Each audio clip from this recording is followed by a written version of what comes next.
Good morning, શુભ સવાર, જય શ્રી કૃષ્ણ. તો માહિરની આજે હવે છે ને એને ચેસમાં રસ પડ્યો છે અને લગભગ મારી જોડે, એના ભાઈ જોડે, એના કઝિન બ્રધર જોડે ગેમ ચાલુ જ હોય. દિવસમાં લગભગ 5-6 તો ગેમ થતી હશે. હવે શું છે ભાઈ, બોલો શું છે સિચ્યુએશન? હવે આ મેગ્નેટિક ચેસ બોર્ડ એને કે ગિફ્ટ કરો પપ્પા મને, કે મીશો ઉપર ઓછા પ્રાઇસમાં છે. હા, સારી છે. ચેસની ગેમ એકચ્યુઅલી માઇન્ડને તમારે સક્રિય રાખે છે. બાળપણમાં હું બી આના જેમ ખૂબ જ ચેસનો ખૂબ જ શોખીન હતો. અત્યારે સારું છે, માહિરને જોવું તો એમ થાય કે ચલો, અને જો સારું રમીશ તો તને આગળ કોમ્પિટિશનમાં પાર્ટિસિપેટ કરાવડાવીશ. ખરેખર સારું રમે એની એજ પ્રમાણે, અને જે પ્રમાણે રસ છે એવું લાગે છે કે 2-3 મહિનામાં કમ્પ્લીટ 1-2 મહિનામાં સારી એવી ગ્રીપિંગ આવી જશે, જેમાં જલ્દી નહીં હારે. જો મારી જોડે જલ્દી નથી હારતો ને, એનો અર્થ છે કે સારામાં સારું રમે છે. એનું જોઈએ હવે આગળ કેવું છે એને, અને કોમ્પિટિશનમાં જલ્દીથી મોકલીશું એને, જો સારું રમશે તો, અને ચેસ પણ લાવી આપીશું. ઓકે. માહિરનું બની રહ્યું છે બટરમાં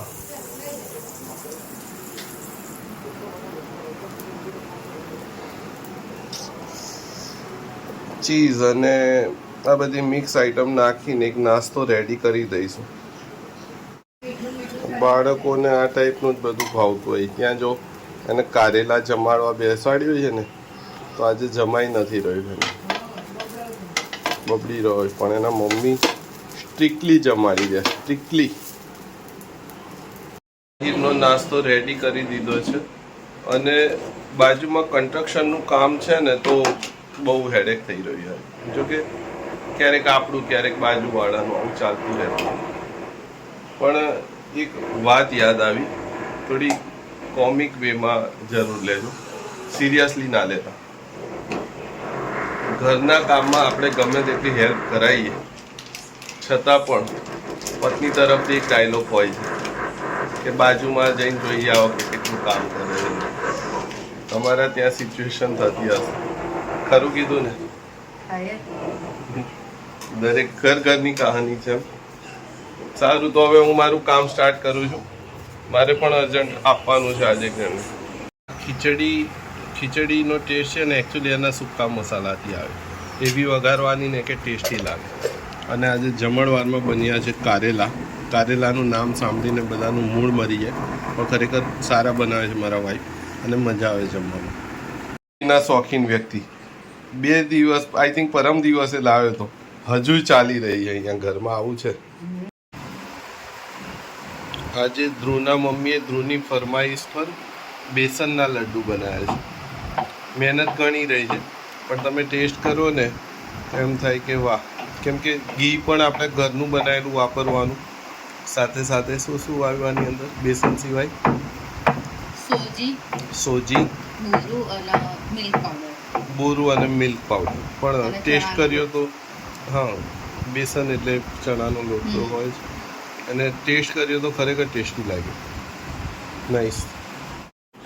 તો મિત્રો, મમ્મીની ચા બનાવી દીધી છે, અને સાથે સાથે ટાઈમ થઈ ગયો છે મોલુને સ્કૂલથી લાવવાનું અને મારું જીમ જવાનું પણ. તો ફટાફટ કપડાં ચેન્જ કરીને હવે મોલુને સ્કૂલે લેવા જઈશ, અને એને ઉતારીને પછી જીમ તરફ જતો રહીશ. એક્સરસાઇઝ બાબતથી હંમેશા મેં ભાષણ આપ્યું છે. ક્યારેક એક સમય હતો મારા મોટા ભાઈ મને સમજાવતા હતા. ધીમે ધીમે પરિસ્થિતિ ખબર પડી કે જરૂરી કેમ છે. ચોક્કસથી કરજો, દિવસમાં થોડો સમય પોતાના માટે ચોક્કસથી નીકાળજો. છે મારું નવું જીમ, એટલે થોડા શોર્ટ ટર્મ માટે, કેમ કે ત્યાં પાણી ભરાય છે અમારા જે રેગ્યુલર જીમ હતું. હવે તમને જોઈને તો એવું લાગતું હશે કે બહુ જોરદાર હશે, બાકી અહીંયા બહારથી આટલું બધું સ્પેશિયસ, કેમ કે મને બી એવું લાગ્યું હતું પહેલી વાર, પણ એમાંનું કશું જ નથી. અંદર એક મોટો રૂમ છે, એની અંદર એટલી બધી પબ્લિક કે જેમાં મારા મિત્રના લીધે મેં તો અહીંયા આવ્યો, પણ મને કોઈ પ્રોબ્લેમ નથી. હું તો અત્યારે કદાચ રસ્તા વચ્ચે બી એક્સરસાઇઝ કરી લઉં. એટલા વર્ષનો અનુભવ છે. પહેલે મને બી શાય હતો, અને નહોતું એડજસ્ટમેન્ટ, લોકો જોડે કઈ રીતે એડજસ્ટ કરવું એ નહોતું ફાવતું. અત્યારે આસાનીથી કરી લઈએ છીએ. અને ભરાશે મારો મિત્ર, જો કે એનો મહિનો કાઢવો અહીંયા ખૂબ જ અઘરો થઈ ગયો છે.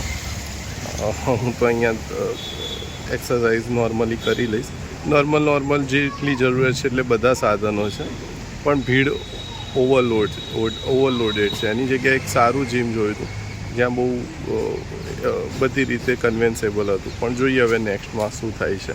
તો ચલો હવે આવી ગયા છે તો હવે થોડી બહુ એક્સરસાઇઝ સ્ટાર્ટ કરીએ. બીજો દિવસ છે ગેપ પછીનો. તો નોર્મલ હવે વર્કઆઉટ સ્ટાર્ટ કર્યું, કેમ કે સેકન્ડ ડે હતો તો અડધો પોણો કલાક એક્સરસાઇઝ હતી આજે ટ્રાઇસેપ અને બેકની.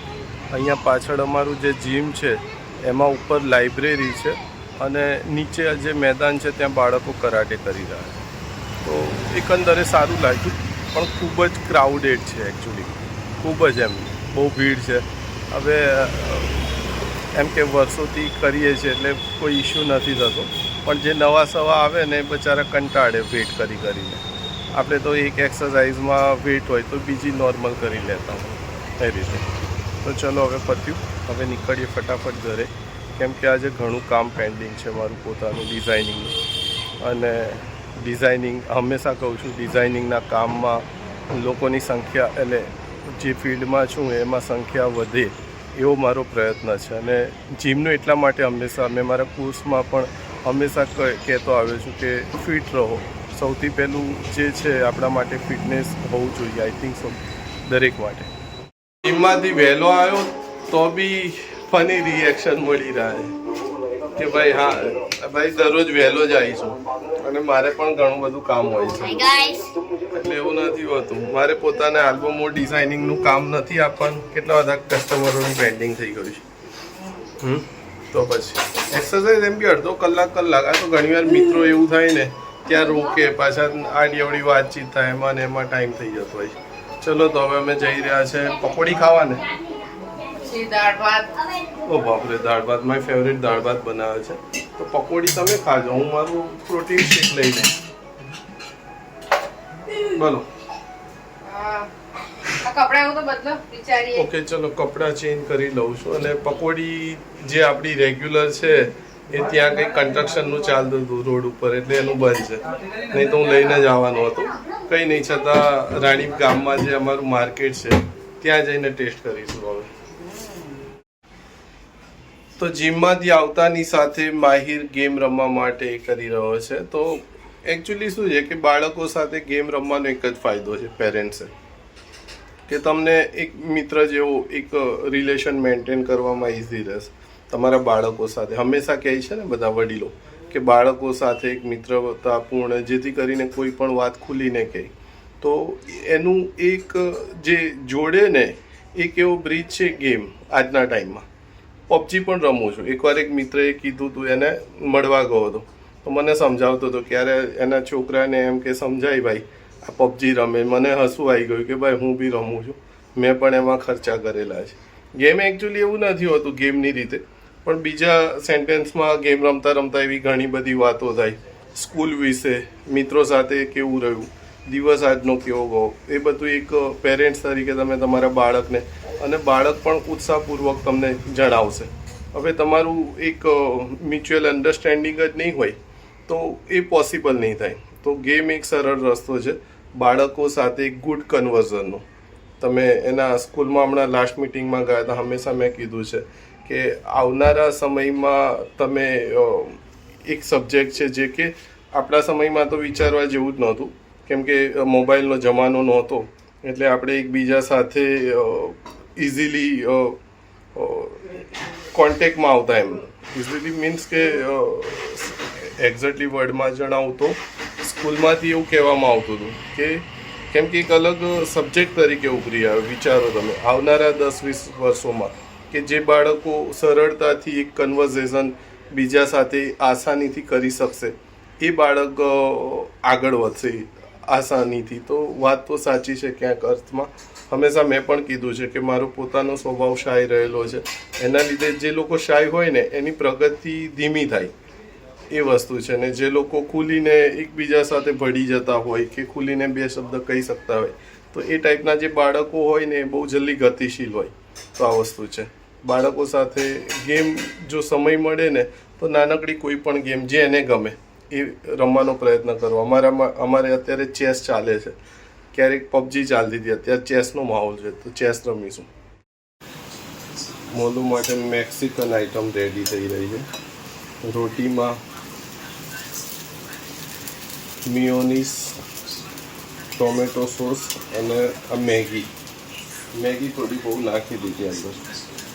એકચ્યુઅલી આને આવી અતરંગી વસ્તુ જ ભાવે છે, રાત્રે મોડા જ ભાવે. હવે મને ખાલી રોટલી બનાવતા નથી ભાવતું, બાકી દુનિયાની દરેક વસ્તુ ધીમે ધીમે ખાઈ ગઈ છે. પિઝા એકવાર અમે તો ટ્રાય કર્યો છે. પિઝા તો બહુ બધા હોય, એકવાર નહીં ભાઈ ડબલા હોય. ઓવન હમણાં બંધ છે ને આપણે. ચાલો ભાઈ, અંતે આજનો બ્લોગ અહીંયા પૂરું કરું છું. ગુડ નાઇટ, શુભ રાત્રિ દરેક મિત્રોને. ખુશ રહો, આનંદમાં રહો. બીજા દિવસે ફરીથી મળશું. અને જે રીતે યુટ્યુબમાં તમે લોકોએ સપોર્ટ કર્યો એ બદલ દરેક મિત્રને થેન્ક યુ વેરી મચ.